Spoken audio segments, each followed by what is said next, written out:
নমস্কার বন্ধুরা, আপনাদেরকে দেবলোক রহস্যকথায় অনেক অনেক ধন্যবাদ জানাই। জয় মা তারা।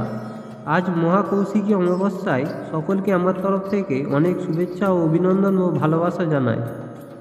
কৌশিকী অমাবস্যা কবে, আসুন জেনে নিই এই রাতে কী কাজ করলে পাবেন তারামায়ের আশীর্বাদ। আগামী সোমবার 2 সেপ্টেম্বর 2024 পালিত হবে কৌশিকী অমাবস্যা।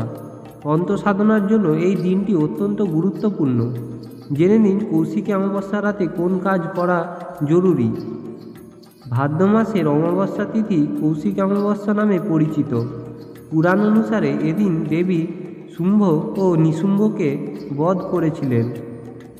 শাক্তমতে যারা দেবীর পুজো করেন তাদের জন্য কৌশিকী অমাবস্যার রাত বিশেষ মাহাত্ম্যপূর্ণ। তারাপীঠে এদিন মা তারার বিশেষ পুজোর আয়োজন করা হয়। সাধক বামাখ্যাপাও কৌশিকী অমাবস্যাতেই সিদ্ধিলাভ করেছিলেন। কৌশিকী অমাবস্যা রাতে কী করবেন? শাস্ত্রমতে কৌশিকী অমাবস্যার মাহাত্ম্য ও অমাবস্যা তিথির থেকে অনেকটাই আলাদা। তন্ত্রমন্ত্রে যারা দেবী সাধনা করেন তাদের জন্য এই রাতের বিশেষ মাহাত্ম্য রয়েছে। জেনে নিন কৌশিকী অমাবস্যার রাতে কোন কোন কাজ করলে সংসার থেকে অশুভ শক্তি দূর হয় এবং মা তারার আশীর্বাদ লাভ করা সম্ভব হয়। জ্যোতিষশাস্ত্রে বলেছে যে কৌশিকী অমাবস্যা সংযম পালন করা জরুরি, তাই এদিন উপবাস পালন করতে পারলে খুবই ভালো। পুরোপুরি উপবাস পালন করতে না পারলে নিরামিষ আহার গ্রহণ করুন। আগামীকাল কৌশিকী অমাবস্যায় সন্ধ্যেয় বাড়ির মূল প্রবেশপথের সামনে দরজার দুপাশে দুটো তিলের তেলের প্রদীপ জ্বালাবেন। এর ফলে আপনার সংসার থেকে অশুভ শক্তি দূর হবে এবং শুভ শক্তির আবির্ভাব ঘটবে। কৌশিকী অমাবস্যায় মা তারার পায়ে রক্তজবা ফুল ও লাল সিঁদুর নিবেদন করে ভক্তিভরে মায়ের কাছে প্রার্থনা করুন। এর ফলে মা তারার আশীর্বাদে আপনার জীবন থেকে অমাবস্যার কালো ছায়া দূর হবে। কৌশিকী অমাবস্যায় সন্ধ্যেয় বাড়ির কাছাকাছি কোনো কুয়োয় 1 চামচ দুধ ঢালুন। কুয়ো না থাকলে কোনো গর্ততেও দুধ ঢাললে হবে।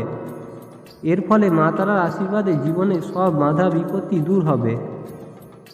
কৌশিকী অমাবস্যা তিথিতে আপনার বাড়িঘর খুব ভালোভাবে পরিষ্কার করুন। কোথাও যেন একটু নোংরা আবর্জনা না থাকে সেদিকে খেয়াল রাখুন। বাড়ির সামনে উঠোন থাকলে সেটিকেও ভালোভাবে ঝাঁট দিয়ে পরিষ্কার করুন। এদিন ঘরে কোনো এঁটো বাসন ফেলে রাখবেন না। নোংরা জামাকাপড় ঢাই করে রাখবেন না। যেসব জামাকাপড় আর পরবেন না সেগুলি কাউকে দিয়ে দিন বা ফেলে দিন। একটি জলহীন শুকনো নারকেল একদিক ফুটো করুন। তারপর ওই ফুটোটিতে চিনি দিয়ে ভর্তি করুন। ওই নারকেলটি বাড়ি থেকে কিছুটা দূরে মাটিতে গর্ত করে পুঁতে দিন। পোঁতার সময় নারকেল ফুটো যেন উপর দিয়ে থাকে। খেয়াল রাখবেন ওই কাজ করার সময় আপনাকে যেন কেউ দেখতে না পায়। কৌশিকী অমাবস্যায় এই টোটকার ফলে জীবনে সমস্ত দুঃখ দুর্দশা দূর হবে। আজকের ভিডিওটা এখানেই শেষ করছি বন্ধুরা। ফিরে আসছি আরও এক নতুন স্টোরি নিয়ে। ভালো থাকবেন। আর যদি ভিডিওটি ভালো লেগে থাকে তাহলে লাইক, শেয়ার, কমেন্ট করে জানাবেন।